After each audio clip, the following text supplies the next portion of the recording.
Ça y est, c'est la fin des prop firmes, les amis. Non, allez, je déconne. Mais ça me choque un peu autour du scandale de Max Forest Fund, les choses qui se passent, comme si on était surpris. Mais en fait, c'est hyper logique ce qui se passe. Je t'explique tout de suite pourquoi je pense que tu vas être d'accord avec moi. D'abord, ce qu'il faut comprendre, c'est que les prop firmes sont faits pour te niquer. Point. Tu ne peux pas faire d'argent tant que tu n'as pas incontestablement compris ça. La relation gagnant-gagnant n'existe pas avec les prop firmes. Ce n'est pas possible. Par contre, toi, tu peux gagner et eux, ils peuvent perdre. Et pour ça, il faut faire partie des 5% des traders qui arrivent, qui est complètement ok, complètement possible. Hein. Mais pour faire partie des 5% des traders qui arrivent, je te dis, il faut comprendre cet aspect où, justement, ça n'existe pas la relation gagnant-gagnant avec eux.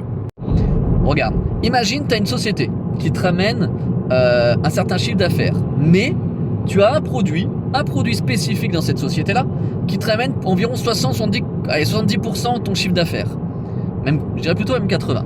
Tu es d'accord que c'est ce produit-là que tu vas mettre le plus possible en avant, que tu vas faire du marketing, que tu vas vraiment le promouvoir le plus possible. Quelle est à ton avis la chose auquel les prop firmes mettent le plus en avant et essayent de promouvoir le plus? Oui, c'est les abonnements. Les abonnements sont mis en avant grave.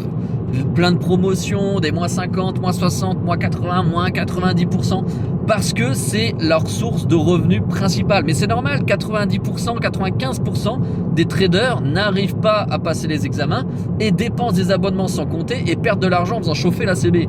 Donc indéniablement, c'est une des recettes pour eux principales d'argent.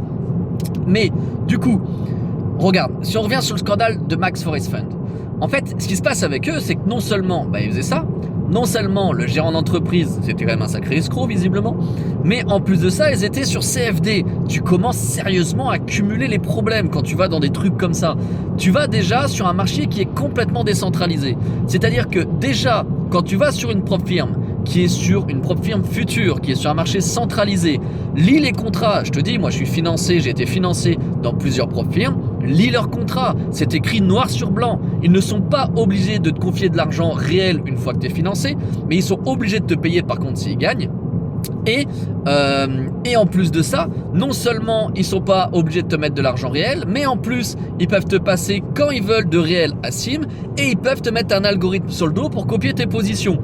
C'est écrit noir sur blanc sur le contrat, donc faites pas les choquer les amis, c'est écrit, c'est comme ça.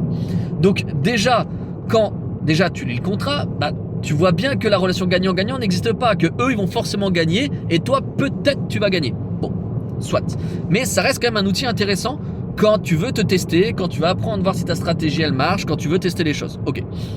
Troisième point hyper important, c'est que regarde, quand tu vas sur Max Forest Funds, qui déjà, quand tu lis les contrats, on a déjà tous ces points que je viens de te citer, mais qu'en plus tu es dans un marché décentralisé où ils peuvent gérer leur propre société de courtage, être eux-mêmes leur propre broker et pouvoir eux-mêmes manipuler le marché parce qu'ils seront décentralisés et qui n'ont aucun compte à rendre finalement avec les flux donnés par la bourse pour justement pouvoir prendre position sur le marché. Mais il ne faut pas s'étonner qu'on prenne des claques avec ces sociétés-là. Il faut être complètement taré. Donc, regarde, en soi, en résumé, les prop firmes, il faut que tu comprennes que c'est quand même un système qui est fait, je répète, pour te niquer. Mais tu peux retourner le business en essayant, retourner un peu la situation à ton avantage pour te faire financer et générer des revenus. C'est personnellement ce que je fais et ça marche, c'est pas un problème. Par contre, lis bien le contrat. Par contre, regarde les règles. Pareil, on peut parler de l'effet de levier. Quand on te dit que tu as un compte soi-disant à 25 000 balles, bon, soit, un compte à 25 000 balles, ok. Et que tu as le droit, en fait, qu'à 1500 balles de perte, sinon tu es disqualifié. Mais par contre, tu as le droit à 3 à 4 lots, 3 à 4 contrats. Mais what the fuck? C'est un effet de levier qui est surdimensionné parce que jamais de la vie déjà tu as 25 000 balles, à aucun moment, tu que 1500 parce que si tu perds tes 1500, tu es disqualifié, donc tu que 1500 balles. Et juste pour la petite anecdote, quand vous allez sur un marché obligataire, par exemple comme le marché du Bund, la dette allemande qui est un marché très lent, très peu volatile, avec 1500 balles, normalement, tu n'as même pas le droit à un contrat si tu vas chez un broker à peu près sérieux. Tu n'as même pas le droit logiquement à un contrat. Donc là, on te dit, t'inquiète, tu peux aller sur le Nasdaq, qui est hyper volatile, hyper dangereux, avec 4 contrats, 3 à 4 contrats suivant les prop firmes. Donc l'effet de levier est immense. Donc si toi tu raisonnes pas à l'inverse d'eux et que tu comprends pas que ça c'est fait pour que ça crame ton compte et qu'au contraire vaut mieux que tu travailles en micro-lot pour préserver le plus possible ton compte parce que eux ce qu'ils veulent justement c'est de te forcer à la consommation, c'est de te forcer au trading et de te forcer sur les effets de levier pour qu'en fait tu sois pas dans cette souffrance que ah c'est long de passer l'examen et je veux le gagner tout de suite. Si ça tu le retournes pas en ta faveur, bah de nouveau ça marche pas.